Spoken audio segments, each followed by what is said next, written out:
अगले साल 10 राज्यों में विधानसभा चुनाव होने हैं और इनमें लोकसभा की 93 सीटें आती हैं, जो कुल सीटों का लगभग 17% कवर करती हैं।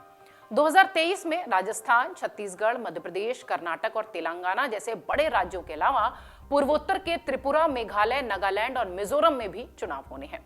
अगर देखा जाए तो 2024 में होने वाला लोकसभा चुनाव से पहले का जो समीकरण है वो इन राज्यों में होने वाले चुनाव से तय हो जाएगा। 2023 में 10 राज्यों में होने वाले चुनावी दंगल ये बताएंगे कि देश में किस राजनीतिक पार्टी की हवा चल रही है, यानी राजनीतिक दल किस ओर जा रहे हैं और जनता के बीच वो कितने फेमस हैं। इधर जम्मू कश्मीर में आर्टिकल 370 के हटने के बाद पहली बार विधानसभा चुनाव होंगे और यहां के नतीजों से केंद्र की तरफ से आर्टिकल 370 हटाने के फैसले को सही या गलत साबित करने की जो राय होगी वो दिखाई पड़ेगी वोटों के रूप में। जम्मू कश्मीर के मौसम को देखते हुए यहां विधानसभा चुनाव अगली गर्मी में कराए जाने के आसार हैं, हालांकि अभी तक तिथि और समय तय नहीं हुए हैं। 10 राज्यों में चुनाव में 93 लोकसभा सीटें आती हैं, जैसा कि जिक्र हमने किया, और इन सीटों का समीकरण विधानसभा चुनाव 2023 में ही तय हो जाएगा, जिन राज्यों में चुनाव हो रहे हैं अगले साल। लोकसभा चुनाव 2024 में होने हैं और इन राज्यों का समीकरण जैसा होगा उसी से तय होगा कि राजनीतिक हवा किसकी तरफ है। इन 10 राज्यों में कर्नाटक और मध्य प्रदेश भी शामिल है, जहां वर्तमान में भाजपा की सरकार है, लेकिन दोनों राज्यों में 2018 में हुए पिछले विधानसभा चुनाव में भाजपा को करारा झटका लगा था। भाजपा 2018 की तरह इस बार कर्नाटक और मध्य प्रदेश दोनों राज्यों में बहुमत में आने से कतई चूकना नहीं चाहती, इसलिए पार्टी ने इन दोनों राज्यों में खासा पहले से तैयारी शुरू कर दी है। पूर्वोत्तर के राज्यों की बात करें तो 2023 में त्रिपुरा, मेघालय, नागालैंड और मिजोरम में विधानसभा चुनाव होना है। त्रिपुरा में इस समय भाजपा की सरकार है और चुनावी रणनीति के तहत त्रिपुरा में भी भाजपा के मुख्यमंत्री के चेहरे में कोई बदलाव फिलहाल नहीं किया जाएगा।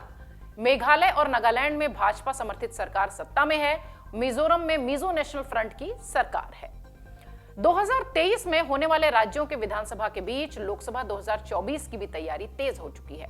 2023 में सुप्रीम कोर्ट में ऐसे कई सारे फैसले लंबित हैं जो चुनावी मौसम में आएंगे और माना यह जा रहा है कि इन मामलों का सीधा असर लोकसभा 2024 और अगले साल यानी 2023 में 10 राज्यों के विधानसभा चुनावों पर देखने मिलेगा।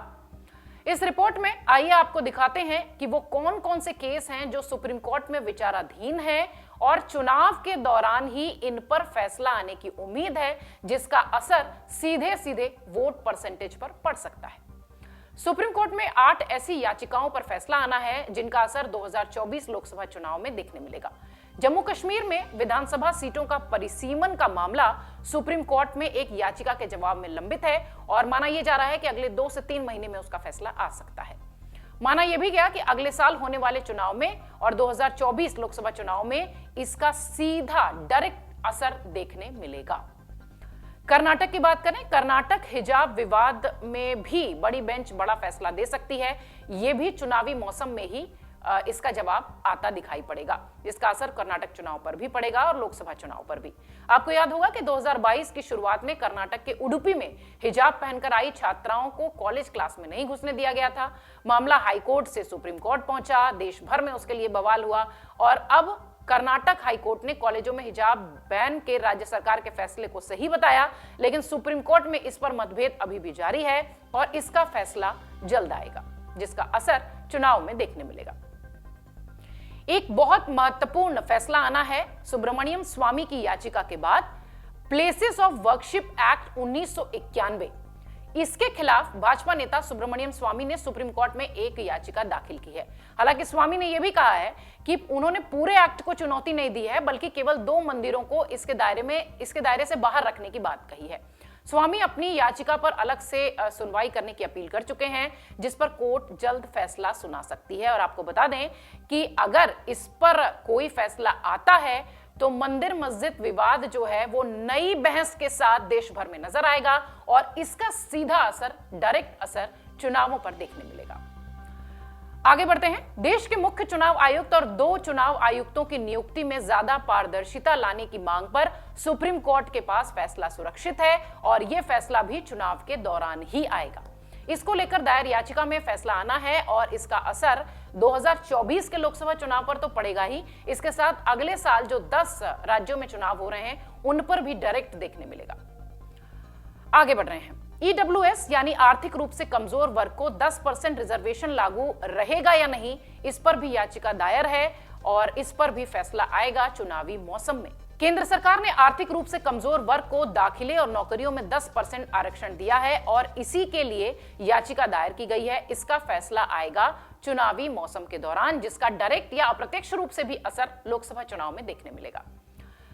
नेताओं और अफसरों की बेतुकी बयानबाजी से रोकने के लिए सुप्रीम कोर्ट को दिशा निर्देश बनाने चाहिए या नहीं, इस पर आदेश सुरक्षित रखा गया है और यह एक बड़ा फैसला होगा। यदि कोर्ट ने इस संदर्भ में कोई निर्णय दिया तो सभी राजनीतिक दल अपनी अपनी जो स्ट्रैटेजी है उसमें बदलाव करेंगे और जिसका सीधा असर चुनाव पर देखने मिलेगा। सुप्रीम कोर्ट को आपराधिक मुकदमों पर भी एक अहम आदेश देना है।